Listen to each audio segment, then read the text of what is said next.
Wham! How you doing? Welcome to the Sunday Night Chat. My name's Mike.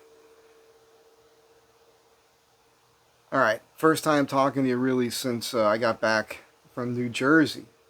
Well, other than that video I did the other day with that woman. That woman gave me all the grief. Which we're going to talk about that. Because some of you don't get it. You don't understand what I'm doing here.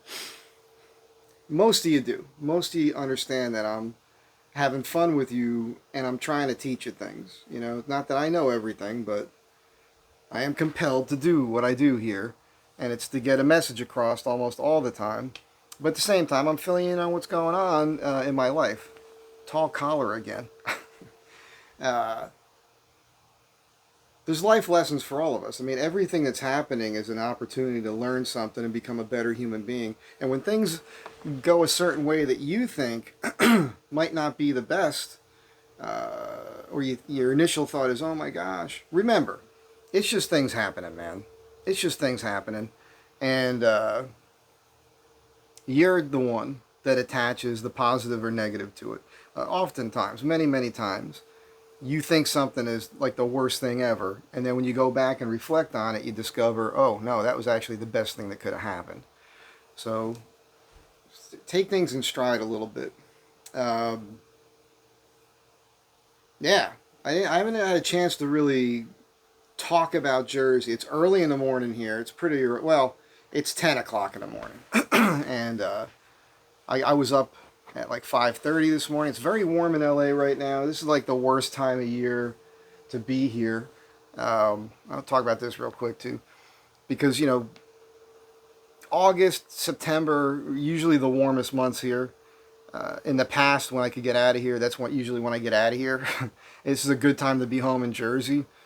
I basically crammed the whole summer of Jersey in 4 days when I was there. It was a whirlwind of activity. And I've had to process it all. Like, I can't even remember everything that happened. I'm glad I shot the videos that I shot. Yeah. So, by the way, this hat, I wore this when I was in Jersey, and I had this pencil with me, and it was funny. I had this one friend goofing on me about it, but this pencil came in handy every stinking day. I was writing down a note, writing down my information for somebody, drawing up a sketch for somebody. You might have saw some of the pictures from the surf shop. The kid with the real curly hair, his name is Aris, short for Aristotle. His dad's Greek, his mother's Italian. Good kid. And I think he's 22 years old. You probably hate being called a kid. I get away with a lot with these kids. They respect me. They learn to respect their elders over there because, you know, parents will still smack your ass around if you ask for it.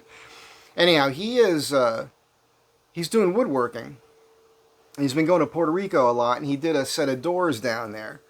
And now he's back in Seaside Park, and he's doing some, it's not what I thought I'd be talking about, but he's doing carpentry work there.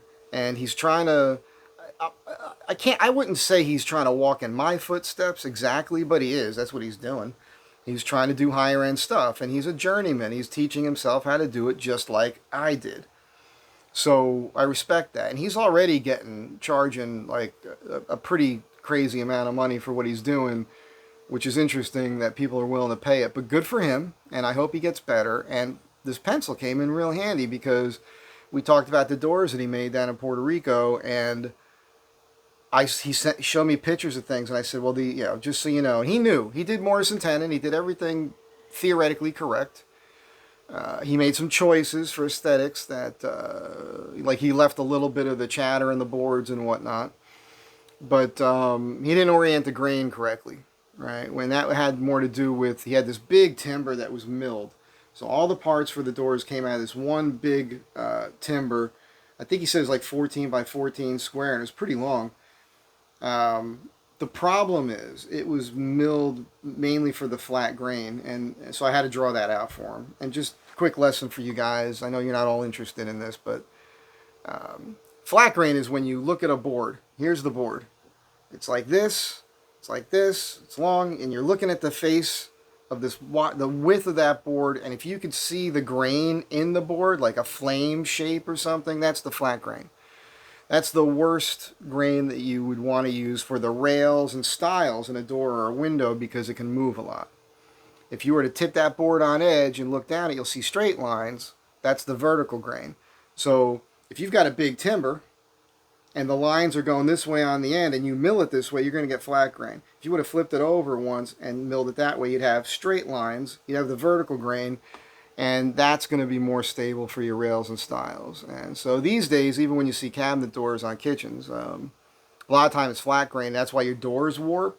But with modern European hinges, it's almost everybody, very rarely do you see inset doors anymore, like flush with the face frame, because that takes skill to get that reveal exactly correct on all four sides. I'm in the weeds here for a lot of you. I apologize, but most doors these days are overlay doors. There's a face frame for your cabinets right here, and then the door lays over the top of it, and you have these adjustments on the hinges. So if the door is warped, you can adjust the hinges to make it look right.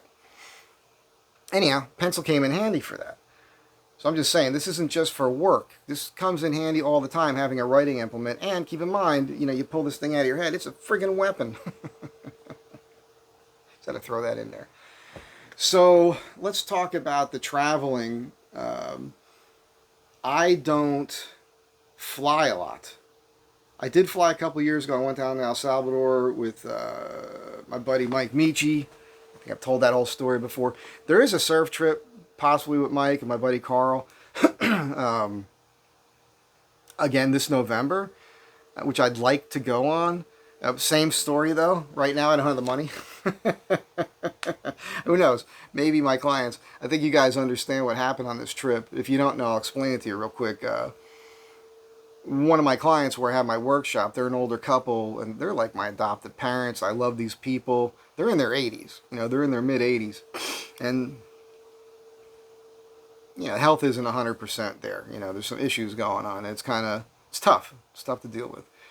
But the husband, Tim, he used to fly to Japan 5 times a year. And so he's got a lot of miles, and he offered me that ticket. So you never know. I don't think he doesn't watch my channel, but if he wants to get rid of more miles, I'll definitely take advantage of that. And then, as you know, for me to even afford this trip, it was because of you guys.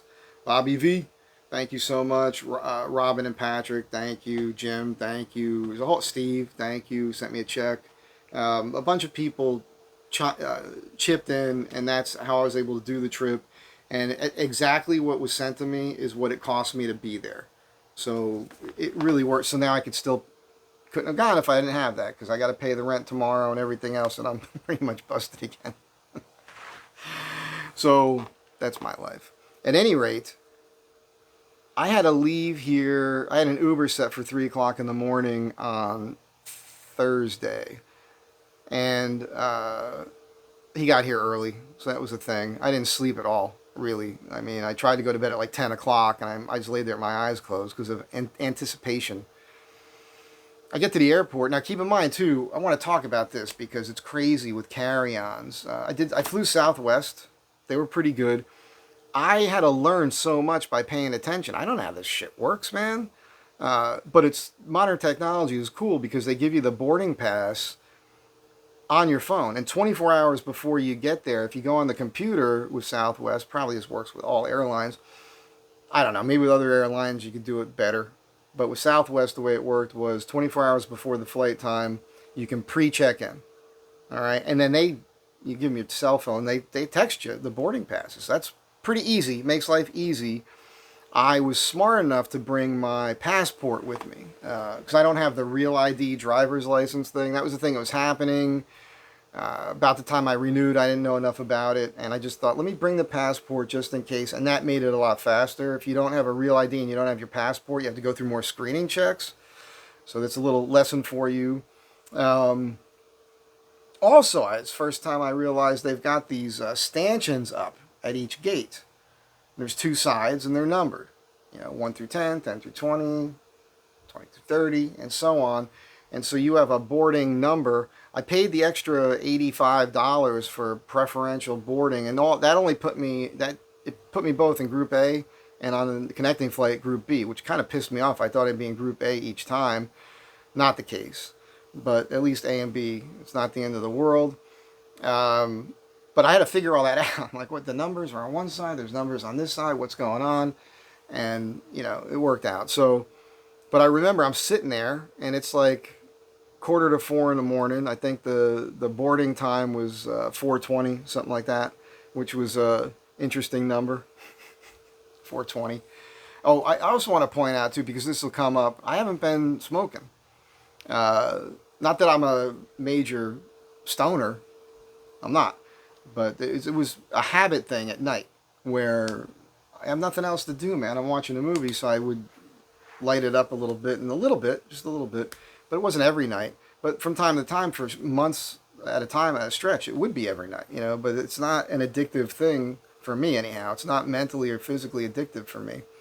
And when I went up to Lake Arrowhead, I wasn't doing it. And I came back, and I wasn't doing it. So when I was home, a couple times just because somebody offered it. But that's just the thing. 4:20 popped in my head. I figure I would mention that to you guys. I'm not a big drinker either. And even the whole time I was home, I did not do a lot of drinking. I was smart about the whole thing. And plus, I got to cut some weight, man. I'll get back to the travel thing, but I have to mention Sarah put out a video. It's so funny.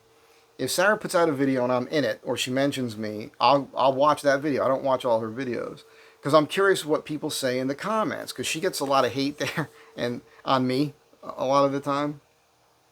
So it's funny to me. And I watched that video, and I know that when she was here, I was porking up. I was getting a little thick, and I sure did look it on her camera. So I was like, I got to cut some weight. And between the time she left and the time I left, I dropped quite a bit of weight pretty fast, like within a week. And that was just from no munchies. That was the main thing, because I wasn't toking. So no munchies and just eating clean and doing some stuff, trying to walk. One of the reasons I was up so early this morning was I did a walk this morning. Because it's going to get warm here. It's another, again, I said it a moment ago. It's another reason why I'm doing this video so early on a Sunday. Because it's going to be in the 90s today again, and it's just brutal in here. I don't have air conditioning. With the fan, it's tolerable. But it is hard to get things done because it just makes me so lethargic. Just throwing all that out there. Let's get back to the travel story. So I'm sitting in the airport, and this older lady, I say old lady, I'm not talking about somebody in her 50s. All right, ladies? We're going to talk about women again at some point in this video. It's just a ongoing running theme here.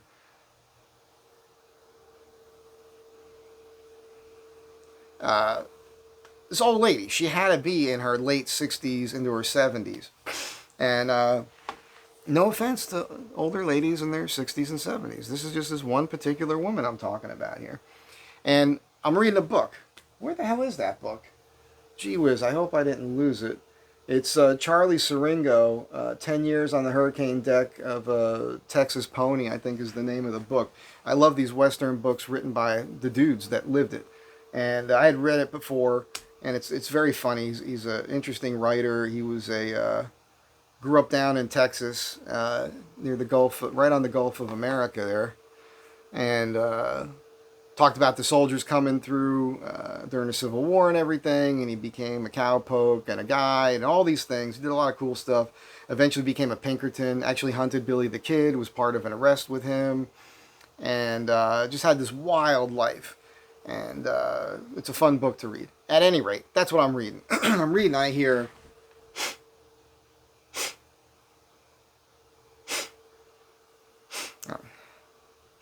And I look, and it's this lady. She just keeps sniffing. And every once in a while, I just stare at her. She doesn't notice I'm staring at her. She's just sniffing away. And I hear my grandmother's voice in my head, like, blow your nose. Blow your nose. And I always have 2 bandanas on me, for the most part, all the time. One is, so I can blow my stinking nose. I have a thing, I suppose, with my nose, and my nose will run from time to time because I've probably done some damage because all the dust I've been around my whole life, being a woodworker and whatnot, plus the air here and everything else, I blow my nose. Because I know nobody wants to hear somebody else sniffling. I got a friggin' itch in my nose. Okay? So, I'm thinking to myself, am I going to have to whip out one of my clean bandanas? Now, the second bandana I have is for 2 reasons. One, if it's very hot out, I'll put the bandana on my forehead if I'm working so the sweat doesn't get in my eyes. But quite often it's folded neatly in my pocket, and it's for women because I meet women, and for whatever reason, I'm charming and disarming, and then they start telling me about their life, and then the next thing you know, they're crying. Women are always crying around me, and then they need a shoulder to cry on, and then the next thing you know, oh hey. But if you've got a nice clean bandana or handkerchief, and the woman's crying because she's emotional, you hand her a nice clean hanky, that's a nice thing to do. It's the gentlemanly thing to do. Used to be gentlemen carried hankies all the time, and I think in large part that's the reason. That's the reason. Because if you're dealing with women, they're emotional. They're always friggin' crying about something. Usually it's my fault. I'm usually making you cry. I don't know why. I don't know what I'm doing to make you cry all the time. Breaking your friggin' heart or something. I don't know. But that's a thing. A lot of women cry around me. Crying with pleasure is a separate thing because they could just wipe that off on the pillow. You know what I mean? When they're in the middle of the act. It's a different story. So at some point, she's sniffling. I look over and I'm thinking I'm gonna have to give her the bandana. She takes out some tissues, right? And very neatly, she takes it around her finger, and she does this. She just does this. She puts the tissue away, and then 20 seconds later, it was getting on my last friggin' nerve, man. It was just getting on my last friggin' nerve. I'm thinking, okay. Like, I have to remind myself whenever... It's been a while since I've flown, like I told you. But in the past, when I did fly a lot, I would put myself in a mindset. I just expect everything to not go well. And this way, you're prepared for anything. And if things go great, fine. You're in a good mood. And you know me, I'm always pretty much in a good mood. Excuse me. I get the board in the Group A. I get an aisle seat. And guess who sits right next to me on the other side of the aisle? This sniffling bitch. Like I couldn't fucking win. I couldn't win. I put my headphones on, and I pretty much just had my eyes closed the whole way. We had a layover in Denver, and it's another TMI situation, but it's just a thing that I was dealing with the whole time I was there. I was constipated the whole time I was there. I usually have a very healthy bowel movement. Sorry. But yeah, like a day before I left, I was starting to have this issue with my stomach. I don't know what the hell was going on. And I was just pooping like once every morning or something. Some skinny, long turd. That's all it was coming at. It was very strange. I don't know what was going on there. And I get to... So I couldn't really poop in the morning before I left. And I was like, oh, on the plane? I didn't have to go on the plane, but I was having this stomach thing. And I got to Denver. I was like, okay, I could do it now. I could do it. I know it's coming. I know there's a poop. There's a good turd coming. And I go to the bathroom there at the airport, and there's a line for the stalls. And here I saw something I never saw before. And there was this little guy. So he happened to be a black guy, not that it matters. But he wasn't like, in a men's room, in some men's rooms. Actually, they had this on Martell's, because I had to go there. And during the high school reunion. Some bathrooms, men's rooms, will have an attendant in the bathroom. I'm not a fan of this, personally, because I'll get some stage fright sometimes. I want to be alone when I'm pissing. That's just how it is. It's a mindset thing. It really is a weird thing in my brain when there's other people around. I don't know what that is, what that's about. It's not always there, but sometimes it's there, and that'll trigger it. And but the idea is this guy's in there, and I guess he kind of keeps the sinks clean and whatnot, and he'll hand you a towel when you wash your hands. There's like hair gels and breath mints, or used to be cigarettes back in the day, and anything you might want when you go to the bathroom. This guy's selling you condoms, probably selling you some grass or some pills or something. that was the old days. Give you a phone number of some gal that lives up the street. Not that I ever took advantage of that. At any rate, there's this guy in there, and he's just wearing, he's just a janitor, really, for the airport. But every time somebody got out of the stall, he went in there and wiped down the toilet seat before you went in. That was, I'd never seen that before, ever. In any kind of bathroom, even with an attendant. Never seen that. And the fact that it was in an airport blew my friggin' mind. But thank God I was able to, pinch a loaf. It was good. Got on the plane, got to Jersey. That whole time, nothing really to talk about. Headphones on, eyes closed. So, yeah, I got there early on, I think the flight ended up arriving at like 10:20 in the morning on Thursday because there's a 3 hour time difference and everything else. And my buddy John picked me up, and John is awesome. And if you guys don't know, I mention him all the time. I love this guy, man. We didn't get to hang when I was there. I didn't get to spend any time in the bait and tackle shop. I was just too busy, which is part of the reason that woman freaked out. You guys saw the video a few days ago. A lesson in don't start none, won't be none. We're going to touch on that here in a little bit. But it's great because we had all that time in the car to talk. He also drove me back to the airport to leave town, so we had a good recap and everything. John's a good man. Good dude. Good family man. Saved that business, all of it. So that was good. And then when I got into town, I ended up meeting my friend whose house I ended up staying at in Forked River at the Windjammer. So you guys know I mentioned the Windjammer before I went. I wanted to stay there. I called the day before I left, and I talked to this guy there, Frank, nice guy. But like the best deal he could give me was $900 for 4 days, and that's practically what I pay in rent here. And I know that, I guess that's common. I think he was willing to give me it for like $800, and I was thinking about it, and I wanted to stay on the island, but one of the things I hadn't thought of before I left was spending money there, and it hit me as soon as I landed. I was like, oh, I got to get this, I got to get that. I was like, oh crap, wait a second. Because it's one thing for somebody to send you money, like some of you may have, thinking I could stay at the hotel. But the thing is, I'm eating out I'm not buying food and cooking. And also, I took care of some people here and there. You know, the guy who let me borrow a car. We'll get into that. It's just a recap of the trip, basically. But mostly about the travel, because I want to get back to that too.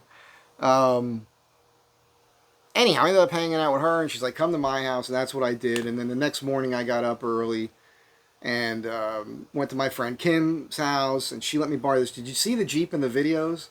I don't know what year it was. It was all Jeep Cherokee, and my God, dude, it had these big tires on. The windshield was cracked. I had to use pins. I got to get in it, and the headliner is down on my head. I'm like, got any pins? She goes in the house. She gets me these thumbtacks. I'm putting thumbtacks up on the headliner. The motor's broken for the window on this side. The tires need to be replaced. Oversized big tires. It pulled to the right the whole time, which is kind of sketchy, especially when you're going over that bridge. I checked the oil. It needs an oil change. The muffler was detached. The muffler was attached, but beyond the muffler, after the muffler, the tailpipe was detached at the muffler. So that's rattling around. It's pretty loud. I'm not complaining, by the way. I'm just giving you a description of the vehicle. There's a memorial on the back window to Roy, her father. That's the guy I was super tight with. And he was a good guy, man. We did home improvements all over Ocean County back in the late 80s. Yeah, he was cool. I worked with Roy not a long time, probably about a year or so, but we bonded. Not even a whole year, I don't think. But we bonded very well. I was the first guy he ever had that he could just send me over to do something without his guidance. But he was just too intense, and he had a way of doing things, and it had to be done this way every time. And I'm more creative. I remember one time we did a vaulted ceiling. I talked him into the vaulted ceiling, and it became a lot more work. And he pointed that out to me. He's like, "See that we could have just done this." I was like, "Yeah, but look how much better of a job it is." So there was a little headbutt there, and eventually I walked away from working with him, but we stayed friends. And his connections helped me get into cabinet shops after that. So I worked in doing some countertops, Corian and Formica, things like that, laminates, which I had already learned working for Berkeley Construction. And then, so I don't remember the name of the cabinet shop, but he got me a gig at a cabinet shop, which they ended up paying me more to start there than they were paying anybody else that had been there for a long time. And I never say anything about what I got paid. But somebody in the office must have said something, and then they called me in. They're like, we got to reduce your rate, or I got to keep people happy here. So what do you think? I was like, well, I'll walk. I ain't going to work for that. And I had 3 more cabinet shops in a month, and I quit every one of them because of similar circumstances. And I couldn't understand back in the 80s why people were working for next to nothing. I guess they were there for the security. But back in the 80s, man, you could get a job like this. You could quit a job and get another job the next day if you were good at it. So, at any rate, that's the story. And that's his daughter. She was born around the time he and I were working together. So I didn't know her.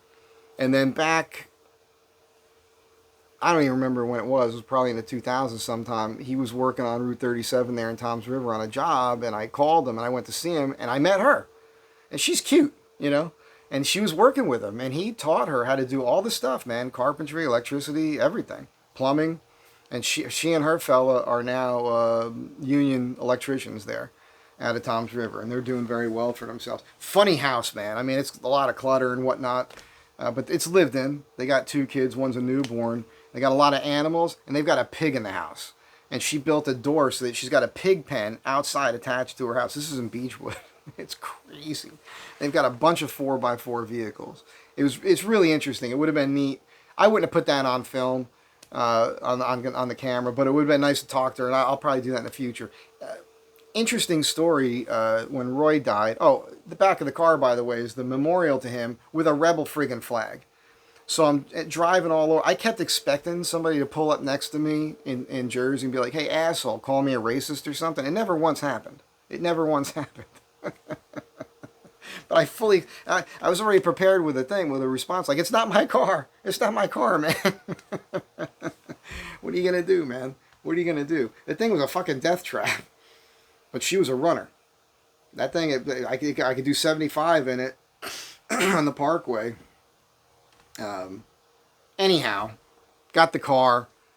Every day drove over to Seaside, borrowed a bike from my buddy Bill, rode around, and then you saw what happened. I did all those videos. It was a lot of fun. And again, I just couldn't see everybody. I wish I could have. The high school reunion was awesome. Like I said, a lot of love. I changed the cover photo on my Facebook page. It'll be up like that for a little while. And it's a photo of a group of us at my pal Sandy's house. And yeah, and then other people obviously showed up over there at Martell's, which turned out to be a great thing. I've mentioned it before, but my buddy Scott owns Martell's.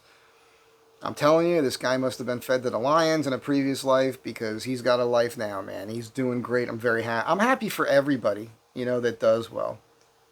I don't see life as a competition. I want us all to do well. I'm not jealous of anybody that's doing better than me. I'm not. And contrary to popular belief, because his family made money, but they were all hard working. But he didn't. Nothing was given to him. He had to work his ass off. We talked about it years ago. He was telling me he went to school full time and still had to work full time, and he had to buy that business from his father. That wasn't given to him. So everything he's got, he worked hard for. I have a lot of respect for this guy. He's a good dad and everything else. And then he ended up taking care of the bill, which I didn't even know about, because I was freaking constipated. So at the end of the night, I was like, I've been standing all night. My feet were killing me. My ankles hurt. I mean, I couldn't even walk at the end of the night. Like I was walking with a limp because of the pain in my left ankle. And, but I had to go to the bathroom, and I had to sit down in there. And there was somebody there when I got there. So it took me a while to get out of the bathroom. By the time I got back, everybody was gone. I've mentioned this in another video already. I had no idea what happened. So that night didn't cost me anything. Thank you, everybody. I feel like I got to go back and give the waitress $20 or $40 or something. And the first night I was there, I have to mention this just because of what that woman had said in that video. The gal I was staying with at Forked River, I and her young son, and I think he's 22, we went to a bar, and I covered the bill, and I would have done more. You covered the bill, actually, those of you who sent me money. So thank you. And I left Kimberly a C-note there in the glove box, too, for borrowing the Jeep. So, yeah, I'm trying to do the right thing. At any rate, had a good time. It was a whirlwind.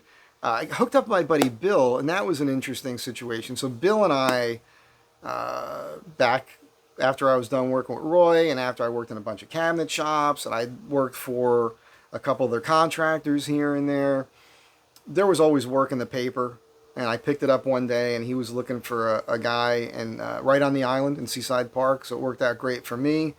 I didn't have a running vehicle at the time, So I was on my bicycle, and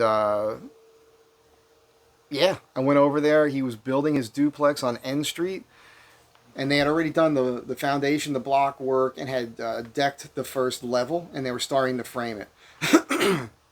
And I got in there, and after the first week, he just took me aside. He's like, dude, you're a mechanic. You're a true mechanic. He had 4 other guys working for him, and they were good kids, good guys. I say kids, we were all like the same age, but they were friggin' numbskulls for the most part.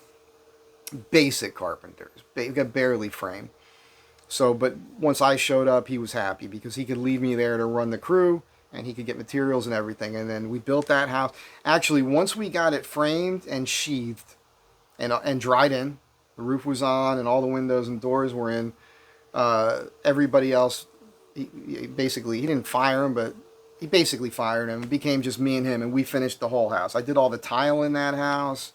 I made a lot of choices in that build, changed the plans a little bit here and there with him, with his permission, and we made that a really cool house. On the first level, there's a stairway when you walk in to go upstairs, and then there's a hallway right next to it. And underneath there, you'd normally put a closet. I fit a full bathroom on both sides of this duplex underneath a stairway.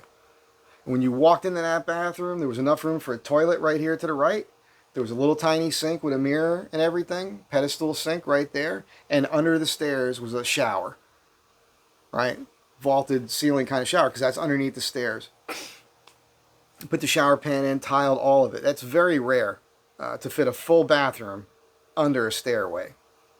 And yeah, it was pretty wild. There was a full bath on every floor in that house, I believe. I think that was right. At any rate, we did that, and then we started doing all kinds of construction around town and Tom's River and all up with Point Pleasant. We did additions, remodels, a little remodeling, a lot of outside showers and decks. I did a lot of decks on my own through Bill, working with Bill. And he was married at the time. He ended up having 3 kids, and then went back to teaching, and I stayed with that on my own for a bit. I got in the nightclub business, bartending and DJing and all that stuff. You guys have heard all this before. And then I had to leave town. That whole John Gotti mess that happened, and people were disappearing. So I disappeared myself. And then when I would go home, I would stay there a lot. And I would stay there for weeks at a time, a summer, whatever, and I'd babysit the kids, all of that. Well, Bill eventually got divorced, and that was a shocker. And there was a whole thing with that. And now he's got a new wife. And she's a really nice lady and also a retired teacher. They're both retired teachers now. And man, I'm so happy for him. He gets to travel the world and everything else. But this touches on a point I made in a video. I talked about this on the last Sunday night chat in Jersey. I mentioned this, how it wasn't about Bill, but it's the same story of how a man meets a woman, falls in love, and then he basically, it seems like he drops all his bros. And a lot of times his bros get upset about that. You shouldn't get upset about that. You shouldn't get upset about that, because that guy owes this new woman in his life devotion, you know, in particular in the beginning, for the first few years at least. You gotta get to know this person. And that, you know, and she's going to want it. She's going to demand it, and she is right to do so. You're in love. You got married. Put the time in right from the jump. I think that the reason why a lot of marriages don't work out is because they don't do that in the beginning, especially these days. Like, they're both working and everything else, and it takes them longer to understand what it's like to be together. And I think you should devote the time in the beginning. Just go all in on it. Put the time in. And that's what he did. But she's like a, I don't know, for lack of a better term, like more sophisticated. She's a very nice lady. I like her. I do like her. But I get a funny vibe with her because I'm, you know, in case you haven't figured it out yet, I'm a little rough around the edges. You know. And what's a good woman that loves her man, eventually, you know, after the initial year, 2, 3 years, whatever it is, whatever it takes, she's going to want that guy to have his friends again. You know what I mean? It's like, okay, I get it. We got it. We're good. Okay. Because she wants him to be happy. And I mean, and Bill's an alpha kind of guy. He's not a beta guy, you know. I think, well, I won't get into it, but You might seem like a beta guy to some people when you're married because you're doing what you think you're supposed to do when it comes to the wife who's making all these demands and everything, and to keep the peace. You always hear happy wife, happy life and all that. But it's a 50-50 shot on that chick's just a bitch who's pushing you. And then what you don't realize is you think you're doing the right thing, but what's really happening is she's losing respect for you because you're not standing up for yourself and going, no, not doing that. I got another thing. I want to go. If you go out with your friends all the time, you don't give her any time, that's different. Right? You're the asshole. I'm just saying, there's a nuance here. Every situation's different. At any rate, I lost touch with Bill for several years, man. And I wasn't upset with him at all because I understood it, as I said last week. He's one of many that I've had this situation with. So the point of this is when I went to Jersey this time and I was thinking, man, I wish there was somebody in Seaside I could stay with or something. He didn't even pop into my brain because I hadn't talked to him in a long time. It just didn't happen. And when John picked me up from the airport and we were driving into Seaside, it hit me. I was like, holy crap, Bill, I should at least reach out to him. We were very tight for decades. I helped raise his friggin' kids, man. So I texted him. He was very excited, and we got together the next morning and hung out, and it was great, man. It was great. And then and he let me borrow the bike every day, and that was great. And we talked about all the things I just discussed. And, I could see it in him. He could definitely use a bro. A guy to hang with once in a while. Somebody to go surfing with. And maybe go out and have a beer with once in a while. Because, it's just him and her. And she's got friends. As a matter of fact, Bill and I got together Monday morning to surf. We went surfing. And that was cool. That was cool, man. I'll briefly discuss that, but I went over there to talk to him, and she had a girlfriend there, and she was going to go out and, having a good time with her girlfriend. What would he do if I wasn't there?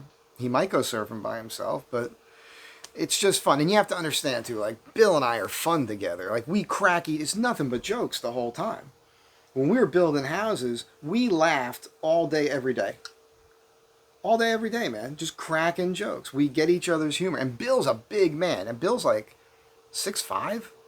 I think he's at least 6'4". Big, tall, Clark Kent looking guy with blonde hair and glasses. Smart guy, great sense of humor, kind human being, salt of the earth fella. I can't say enough good things about Bill. And now, I was harsh when we were younger and working together, and I was, having been in the Marines. Bill had been in the Air Force. I could say some crude, rude, insensitive things by today's standards. Fucking with him once in a while, because we were friends.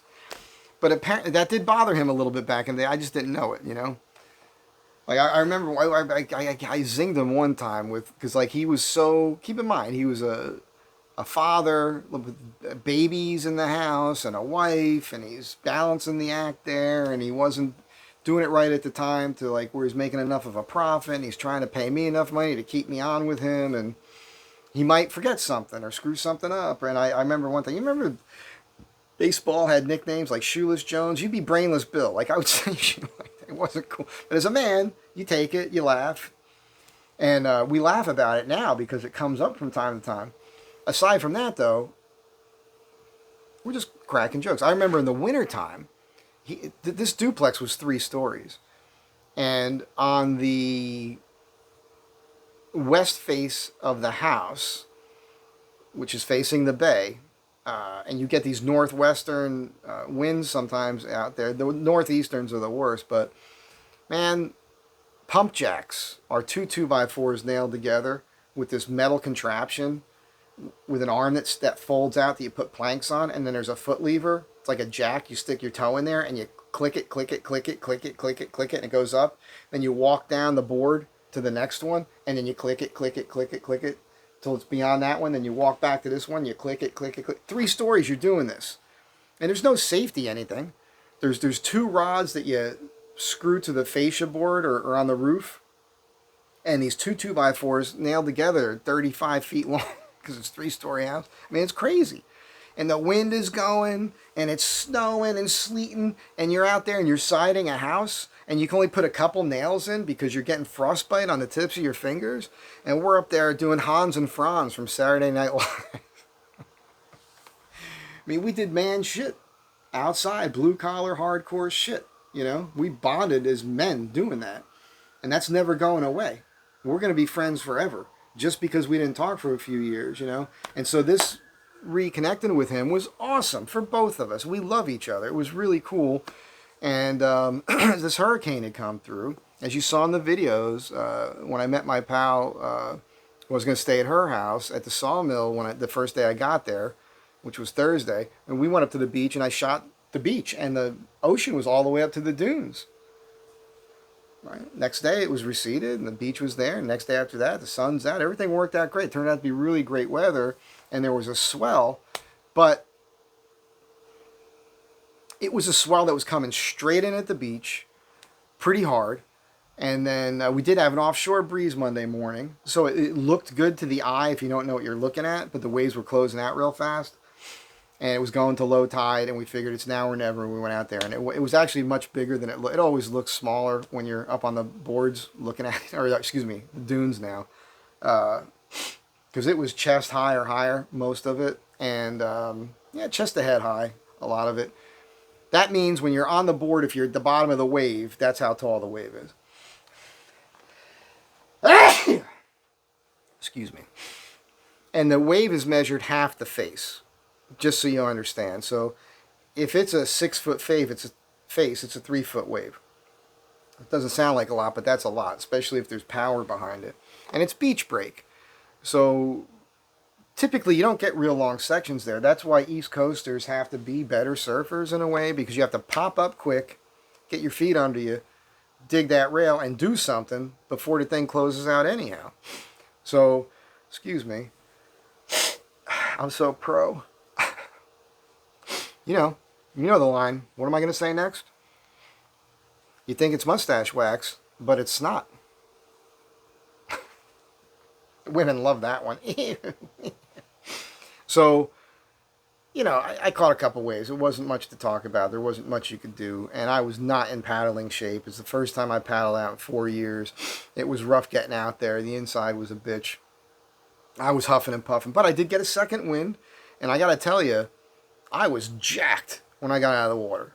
Just every muscle in my body was super tight. It felt great. And I wish I had more time to do that. At any rate, this whole story is just about what happened to Jersey, I guess.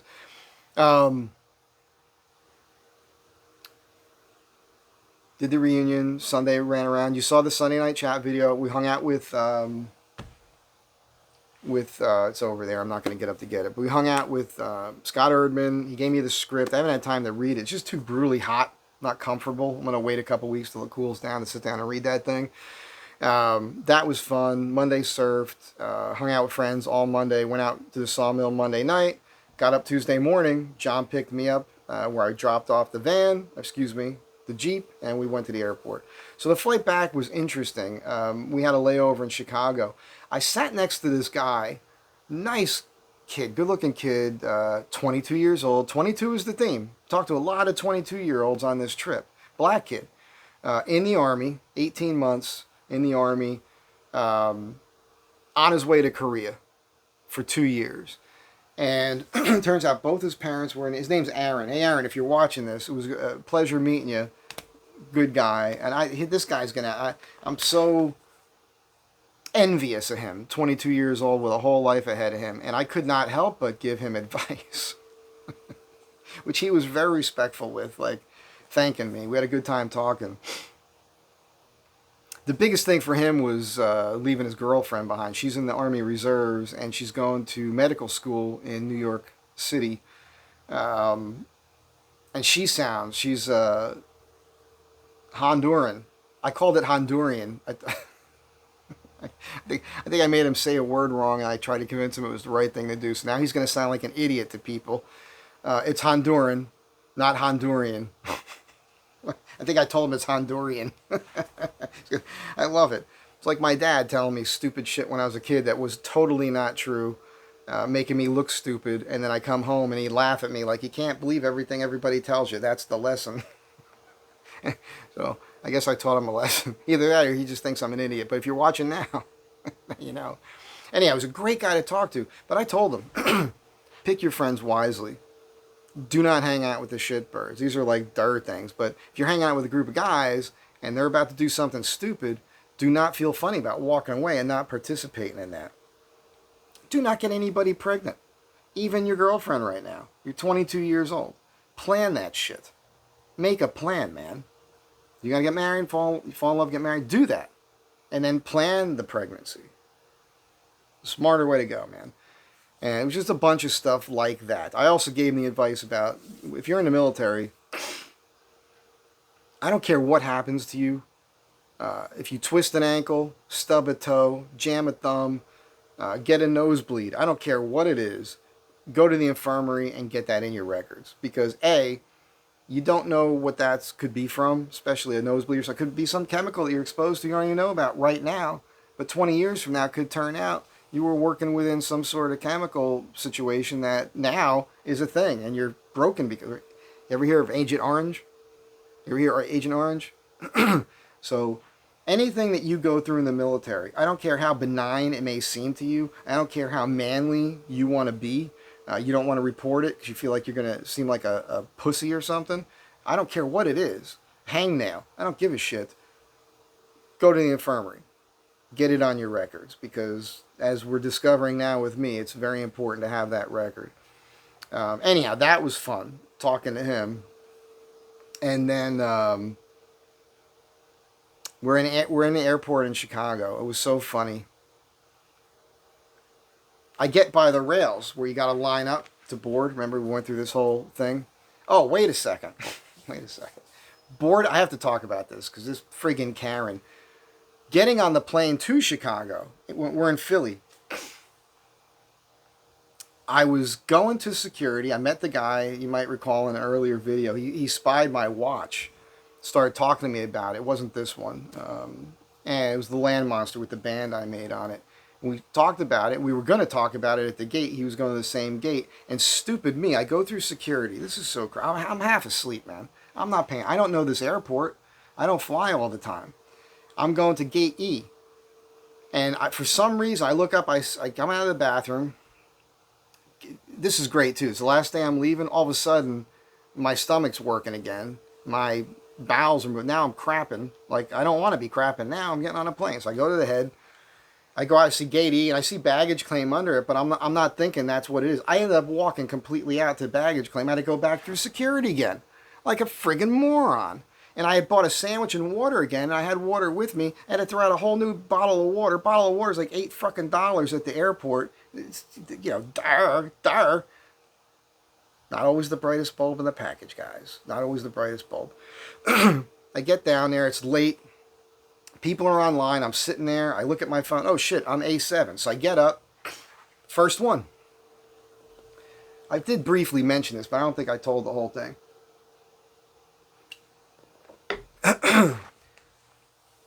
I get up, and I'm right there.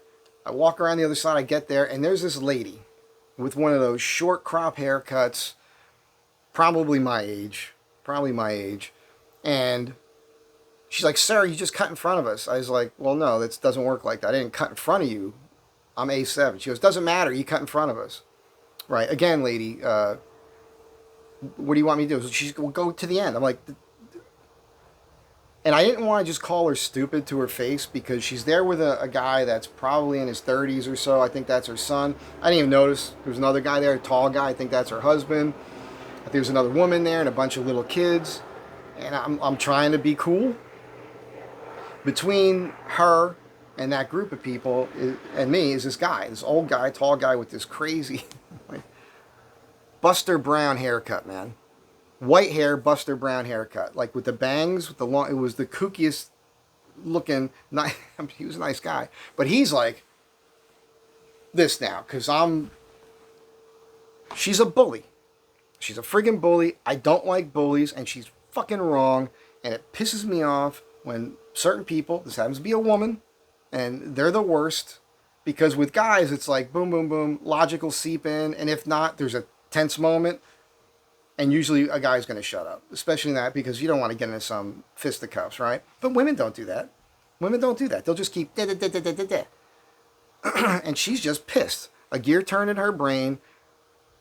Once emotion creeps in your brain, logic goes out the window. And as we know, most women, no offense, ladies, most women are not friggin' logical anyhow. They're all friggin' emotional. This bitch, emotional, 24/7, guaranteed.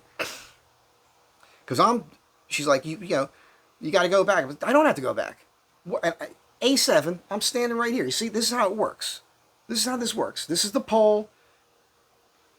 A1 to A10, I'm A7. Boom. I asked the guy behind me, what are you? He goes, oh, I'm A8. See? I'm in front of him. That's how it's supposed to be. It doesn't matter. I'm like, what's your boarding number? It doesn't matter what it is. You cut in front of us. I'm like, what are you fucking stupid?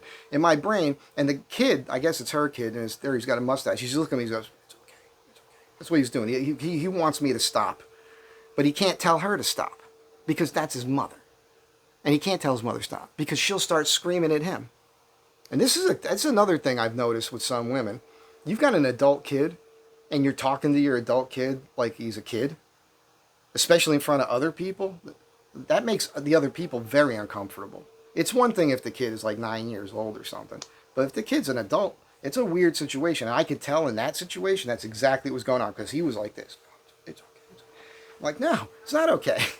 I just wouldn't let her get away with it. And the funny thing is I stayed there because I was doing the right thing. She's mouthing off, you know, and eventually I got to be like, look, I'm not having a good day either. And she's like, oh, I'm having a great day. Oh, right.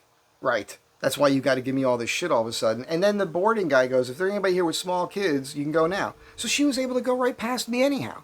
That's how stupid she was. She's creating a problem when there wasn't a problem. I was in the right, she was in the wrong, but it was just a very tense moment there. And everybody saw it. And she looks stupid. And I look at this guy as she's walking past me, and I go, her name's got to be Karen, right? And he just started laughing, this old guy. And he mentioned it. He goes, I know. He's like, that's exactly what I was thinking. She's a total Karen. He's like this super, but he's a very polite guy. Now we're online in the in that vestibule thing where you're getting on the plane. And a couple people up, there's a group of people, they're all putting masks on. And I turn around, I go, geez, we got Karens, and now we got people putting masks on. And I get on the plane. He ends up walking past me later, and he's got a mask. It was I couldn't win, man. I couldn't win. Then I talked to Aaron. We get to Chicago, and I got to wait for the next flight. And I go to sit down, and there's these four white ladies, old ladies. These are ladies definitely in their 70s, and just... I couldn't read the book. I couldn't do anything because it was just non-stop cackling, man. Loud, too. Like, I had to get away from it. And I noticed at the end of the row there, a couple people got up and walked away. So I get up, and I sit on the end of the row of the seats, far enough away from the cackling.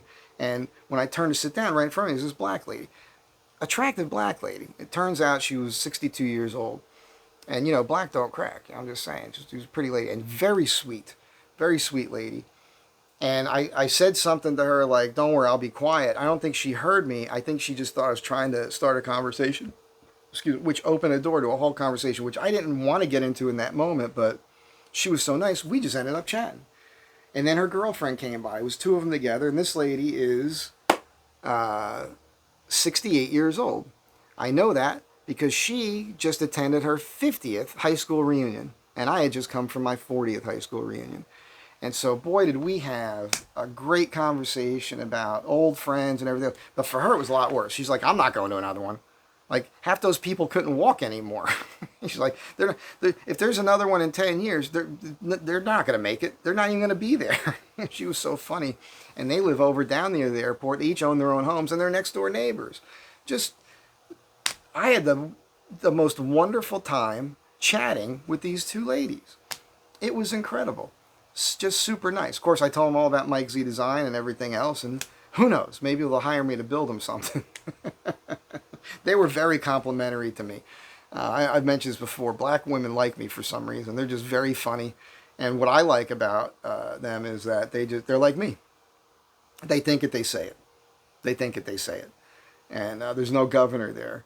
So, yeah, they were just real, real sweet. At any rate, that's the story. That's kind of the recap of that. I will briefly just talk about the video, A Lesson in Don't Start None, Won't Be None. Some of you don't get it. I'm not upset. I wasn't upset. When I mentioned anxiety, that was real, but the anxiety wasn't because she made me upset. You might recall, I posted a video on, it was a short on Instagram that automatically posts to Facebook, and it was about the 3 watches I brought with me on the trip, and this stupid person, I don't think she's stupid, but it was a dumb thing for her to do. She publicly just put this comment out there attacking me. She has no idea what she's talking about, you know.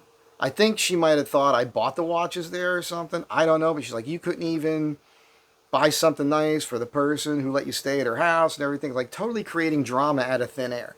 And by the way, I've spoken to the girl whose house I stayed at, and she's awesome. We discussed it. She doesn't understand it either. So it was not like the person I stayed with, I don't think, was complaining that I didn't do anything for her. And as I mentioned, I did cover the check the first time we went out, and I would have covered more. Absolutely, if I would have had the time to hang out. I feel a little bit bad that I didn't have the time. But the point is, this crazy person just posted this stupid comment, and I rebutted it. And then, boom, she starts attacking me. And then she's calling me a piece of shit and everything else in the comments. And right away, after I rebutted it, trying to straighten her out a little bit, she comes with these attacks. Now, a couple things were going on in my brain at that time. One, this is going to be a great idea for a video. I create content here. It's what I do. If you're friends with me and something kooky goes on, I'm going to talk about it here. So, fair warning, that's how it's going to go. That's how it is, man. That's what it is. You know, I want to do the comedy thing. I'm already doing it here. I'm peppering a lot of comedy in every video, really. This one, maybe not so much. But that was pure comedy to me. But there was multiple levels going on there that I don't think a lot of you understand. Because some of the comments were like, well, don't give her the attention. It's not about that.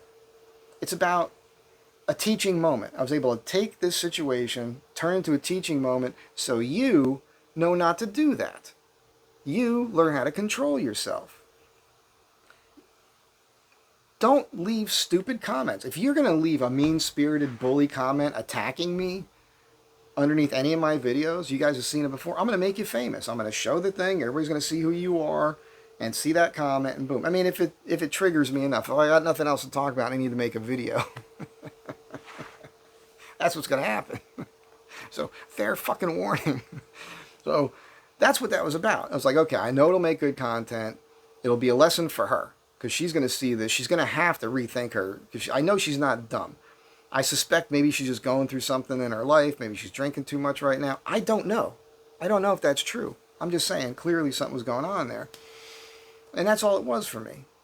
Make the content. I have to tell you, I say this all the time. I'm compelled to do these videos. And I know that I'm doing something positive for most people because I see the comments. And I say something in every video that many of you can relate to. And it makes you feel sane. And that's what we need to do for one another, is for those of us with common sense that are living through something in life, and I tell a story, it makes you go, oh yeah, I had that too. Okay, I get it now, yeah. Whatever it is. That's what I'm doing. And that was a life lesson for people. Think before you speak. Think before you type. Don't be an asshole. She was being a total asshole. The whole trip I was there, I had no problems with anybody, man. As I said in that video, everybody, not that it's like everybody loves me. It took me a long time to understand that people actually like me. I had a real problem when I was younger thinking that people didn't like me because, and again, not that this matters. You shouldn't care if anybody likes you, really. But if you're lonely and depressed, that's a different story. Because you need people to like you, and you need people to reach out and talk to you, because if you're doing that all alone, it's tough to deal with. Ask me how I know. I went through a lot of depression over the years.